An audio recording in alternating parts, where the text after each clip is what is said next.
دوستای گلم سلام. امروز میخوایم با هم این موتیف فوق‌العاده زیبا و شیک رو ببافیم. از این موتیف برای بافت پتو، کوسن و کاربردهای دیگرش رو شما میتونین داخل کامنت ها بنویسین که دوستان دیگه هم بتونن استفاده کنن. برای این بافت این موتیف من از قلاب شماره 2 تولیپ و کانوای اکریل تاب استفاده کردم. کانوایی بود که همیشه در دسترسه و من تو خونه داشتم و گفتم آموزشش رو برای شما هم به اشتراک بذارم. شما میتونید از هر نوع کانوای دیگه‌ای هم استفاده کنید و قلابش هم متناسب با کانوای در دسترستون باشه. خب میریم برای شروع آموزش. برای شروع بافت ابتدا یک حلقه جادویی میزنیم و داخل حلقه جادویی رو 3 تا زنجیره میزنیم.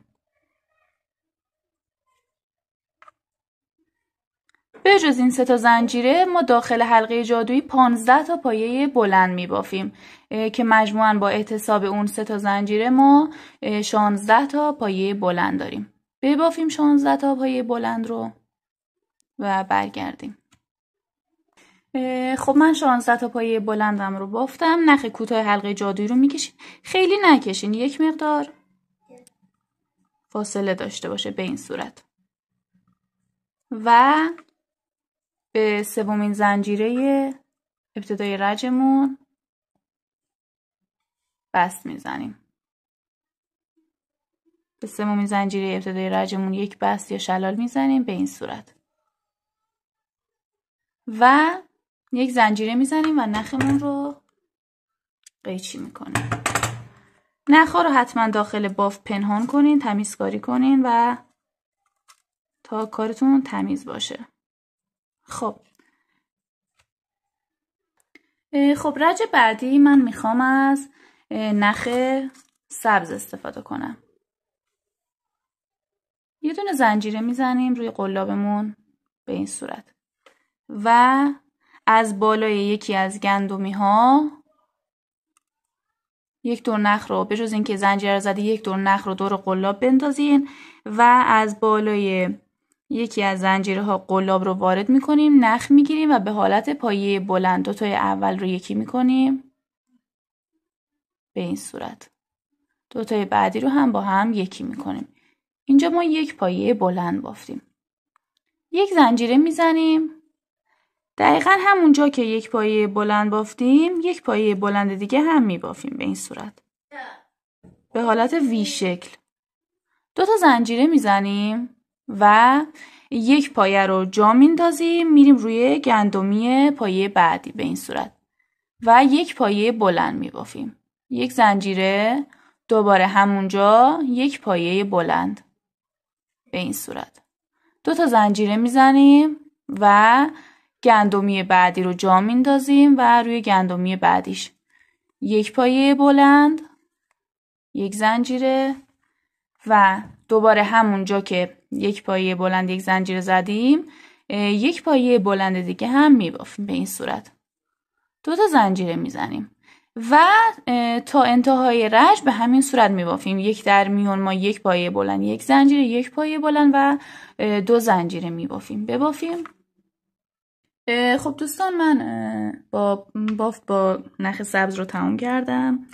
تا انتهای رج بافتم. حالا همونجا که نخ رو سر انداخته بودیم و پایه بلند بافتیم قلاب رو وارد میکنیم، نخ میگیریم و بست یا شلال میزنیم. اگه این حالت پایه بلند ابتدای رج براتون سخته شما میتونین حتما از 3 تا زنجیره هم استفاده کنین. خب اینجا که بست رو زدیم نخ رو یه زنجیره میزنیم و نخ رو کات میکنیم به این صورت. خب رج بعدی میخوایم گلهای موتیف رو ببافیم. با رنگ قرمز شروع میکنیم. نخ رو سر میندازیم و یک دور نخ رو دور قلاب میندازیم و داخل پایه های وی شکل که ایجاد شدن یک پایه بلند یک زنجیره و یک پایه بلند اینجا قلاب رو وارد میکنیم، نخ میگیریم و یک پایه بلند میبافیم. میگم اگه اینجوری براتون سخته شما میتونید با 3 تا زنجیره هم شروع کنین. خب بعد از اینکه یک پایه بلند بافتیم 5 تا پایه بلند دیگه هم میبافیم. یعنی مجموعاً ما این قسمت 6 تا پایه بلند میبافیم.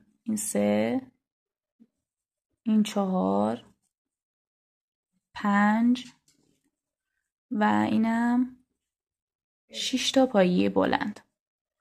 خب من 6 تا پایه بلند بافتم. الان ما باید پایه فندقی ایجاد کنیم. پایه فندقی به این صورت اولین گندمی پایه اول رو قلاب وارد میکنین و این نخ رو از داخلش عبور میدیم به این صورت و همزمان از داخل پایه اول بیرون میکشیم به این صورت.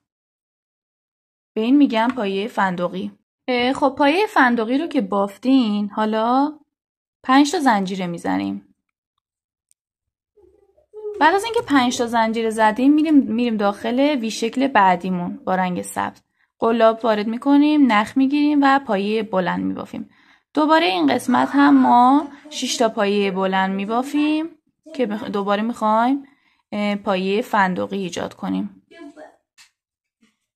خب اینم 6 تا پایه بلند و حالا دوباره قلاب رو وارد اولین گندمی از پایه بلند و نخ بلند رو میگیریم، همزمان بیرون میکشیم و یک زنجیره میزنیم.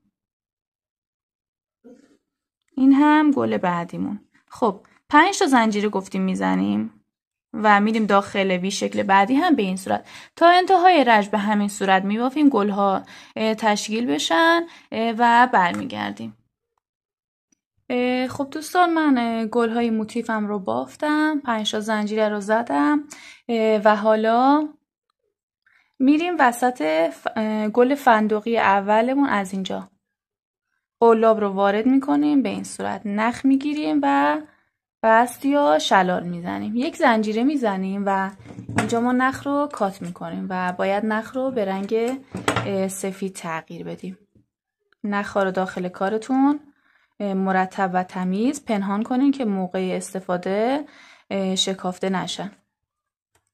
خب نخ سفیدمون رو سر میندازیم، یک زنجیره میزنیم و از داخل یکی از گلهای فندقیمون قلاب رو وارد میکنیم، نخ میگیریم و یک بست یا پایه کوتاه میزنیم به این صورت. بعد از اینکه داخل گلتون یک بست یا پایه کوتاه زدین، میرین قسمتی که زنجیره ها رو زدین نخ میگیرین و یک پایه کوتاه میزنین به این صورت. دوباره میخوایم پایه بلند بزنیم. یک دور نخ رو دور قلاب میندازیم و قلاب رو وارد زنجیره های رج قبل، زنجیره های قسمتی که با نخ سبز بافتیم اونجا وارد میکنیم و نخ میگیریم و پایه بلند میزنیم به این صورت. این یک پایه بلند، این 2 پایه بلند به این صورت و اینم 3 پایه بلند. دوباره قلاب رو وارد این قسمت که زنجیر رو، بس یک زنجیر، یک پایه کوتاه قبل از این 3 پایه بلند داخل این زنجیرها زدیم، یک پایه هم یک پایه کوتاه هم بعد از 3 پایه بلند قسمت میزنیم به این صورت. دوباره میریم داخل گل فندقیمون، نخ میگیریم و یک پایه کوتاه میزنیم. دوباره اینجا یک پایه کوتاه، دوباره نخ دور قلاب وارد فضای سبز رنگ قسمت زنجیره هاش میشیم و نخ میگیریم و پایه بلند. 3 تا پایه بلند هم این قسمت میزنیم و تا انتهای رج به همین صورت تکرار میکنیم. دوباره میریم داخل این فضای قرمز، زنجیرهای قرمز، نخ میگیریم و پایه کوتاه میزنیم داخل گل فندقی. یک پایه کوتاه، فضای بعدی قسمت زنجیره ها، یک پایه کوتاه، نخ دور قلاب، فضای زنجیرهای رج قبل، 3 پایه بلند و به همین صورت تا انتهای رج میبافیم و برمیگردیم. خب دوستان من تا انتهای رجم بافتم و حالا به قسمتی که نخ رو وصل کردیم و بست یا پایه کوتاه زدیم قلاب رو وارد میکنیم، نخ میگیریم و یک بست میزنیم به این صورت. همونجا که بست رو زدیم 3 تا زنجیره میزنیم، کنارش 2 تا پایه بلند، دقیقا همون قسمت. 1 و اینم 2 پایه بلند. 2 تا زنجیره میزنیم. دوباره همون فضا که 3 پایه بلند زدیم و 2 زنجیره 3 تا پایه بلند میبافیم. به این صورت 1 2 و اینم 3 پایه بلند. به این صورت. خب بعد از اینکه 3 پایه بلند 2 زنجیره و 3 پایه بلند رو بافتیم، ببینین پایه کوتاه بعدی رو جا میندازیم. این پایه‌ای که یک پایه کوتاه که بعد از گل فندقیمون تو فضای زنجیرها زدیم اونو جا میندازیم. گندمی بالای اولین پایه از 3 پایه بلند رج قبل رو هم جا میندازیم. میریم روی گندمی وسطی از 3 پایه بلند، اونجا اون فضا نخ میگیریم و 1 پایه کوتاه میبافیم. به این صورت. رو فضای پایه بلند بعدی هم 1 پایه کوتاه، این 2 تا، این 3 پایه کوتاه،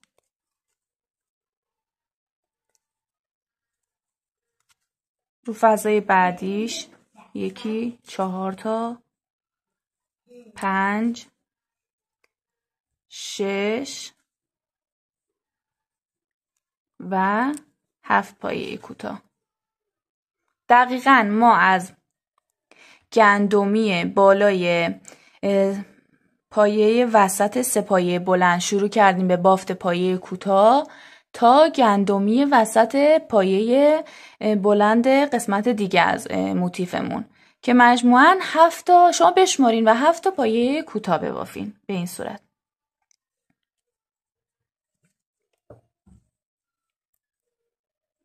دوباره اینجا 1 پایه رو جا میندازیم، 1 گندمی رو روی پایه بلند بعدی، 1 گندمی دیگه اینور جا میندازیم و میریم روی این گندمی مابین گل فندقیمون. قلاب رو نخ رو دور قلاب میندازیم و شروع میکنیم به بافت 3 پایه بلند 2 زنجیره و 3 پایه بلند. دقیقاً همون قسمت من 3 پایه بلند بافتم، 2 تا زنجیره میزنم و همونجا 3 پایه بلند دیگه هم میبافم.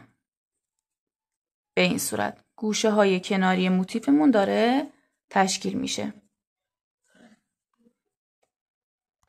دوباره به همین صورت که این قسمت رو بافتیم این قسمت رو میبافیم. این گندمی رو جا میندازیم، گندمی روی پایه بعدی رو هم جا میندازیم، از گندمی وسط شروع میکنیم و بافت پایه کوتاه. 7 تا پایه کوتاه هم این قسمت میبافیم. روی هر کدوم یکی ببافیم مجموعاً ما باید 7 تا ببافیم. و 2 تا گندمی بعدی رو هم دوباره جا میندازیم، روی گندمی وسط فندقیمون شروع میکنیم و 3 پایه بلند 2 زنجیره و 3 پایه بلند میبافیم. این 3 2 زنجیره و همونجا 3 پایه بلند دیگه هم میبافیم. به این صورت. این قسمت رو دوباره به همین صورت میبافیم. این 2 گوشه رو به این صورت بافتیم. شما دوباره آموزش رو نگاه کنید و این قسمت رو هم ببافین تا انتهای رج. خب دوستان، من تا انتهای رج به همین شکلی که بهتون گفتم بافتم. وقتی میخوایم به انتهای رج بست بزنیم جوری ببافین که این قسمت 2 تا گندمی براتون باقی بمونه که نبافته باشه. خب به 3مین زنجیره ابتدای رجم بست میزنم. به این صورت همونجا که بست رو زدم 3 تا زنجیره میزنم به عنوان 1 پایه بلند. روی پایه بعدی یا گندمی بعدیمون هم 1 پایه بلند میبافیم. به این صورت روی پایه بعدی هم 1 پایه بلند. داخل فضای 2 زنجیره رج قبلمون 2 پایه بلند. به این صورت و 2 تا زنجیره. دوباره همون فضا که 2 پایه بلند بافتیم 1 پایه بلند میبافیم. به این صورت. حالا روی گندمی پایه بلند بعدیمون ببینین قشنگ مشخصه این قسمت 1 پایه بلند میبافیم و به همین صورت تکرار میکنیم. روی تمام پایه های کوتاه 7 تا پایه کوتاه رج قبلمون شروع میکنیم و پایه بلند میبافیم. به این صورت پایه بلند ببافیم تا به این گوشه کناری برسیم. خب دوستان، من روی پایه هام هر کدوم یک پایه بلند بافتم، به این فضای 2 زنجیره‌ای رسیدم. دوباره تو فضای 2 زنجیره‌ای 2 پایه بلند میبافیم، 2 زنجیره و 1 پایه بلند کنارش میبافیم و دوباره روی گندمی ها شروع میکنیم به بافت پایه بلند. به این صورت دور تا دور کار رو به همین صورت میبافیم و برمیگردیم. ببینین دوستان، من این موتیف رو به همون صورت بافتم تا انتهای رج. روی گندمی ها پایه بلند بافتم و به 3مین زنجیره ابتدای رجم بست یا شلال میزنم. نخاتون رو پنهان کنین توی کار. اگه خوب از آموزش حمایت کنین حتما نحوه اتصال موتیف ها رو هم براتون میذارم. لطفا از پست ها حمایت کنین، لایک کنین، کامنت بذارین و برای دوستانتون ارسال کنین. ممنون از همگیتون.